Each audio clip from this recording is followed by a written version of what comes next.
ოზურგეთმა საქართველოს დამოუკიდებლობის დღე ტრადიციულად საინტერესო ღონისძიებებით აღნიშნა. განათლების, მეცნიერებისა და ახალგაზრდობის სამინისტროს ორგანიზებით ქალაქის ცენტრალური მოედანი მრავალფეროვან საგანმანათლებლო შემოქმედებით და გასართობ სივრცედ იქცა. საიუბილეო ღონისძიებებს კი ადგილობრივებთან ერთად საქართველოს პრემიერ-მინისტრი ირაკლი კობახიძეც ესწრებოდა.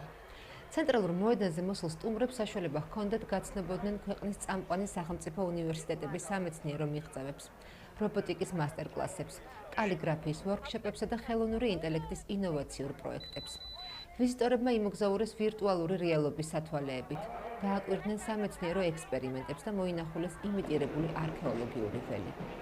საზეიმო პროგრამაში განსაკუთრებული ადგილი დაიკავა პროფესიული კოლეჯების სივრცემ, სადაც გასტრონომიული კუთხეები, კულინარიული შოუები, სამოსის გამოფენა და ტრადიციული ხელნაკეთი ნივთების გამოფენა გაყიდვა მოეწყო.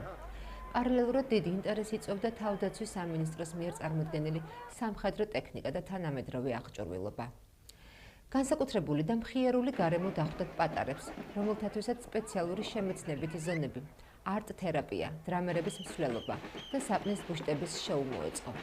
საზეიმო დღე, რომელიც ადგილობრივი ანსამბლებისა და შემსრულებლების კონცერტით დაიწყო, 17 საათსა და 10 წუთზე სახელმწიფო ჰიმნის ერთობლივი საზეიმო შესრულებით გაგრძელდა და გრანდიოზული გალა კონცერტით დასრულდა. განსაკუთრებულად აღინიშნა გურიაში დამოუკიდებლობის დღე, რომელსაც მასშტაბური ღონისძიებებით შევხვდით.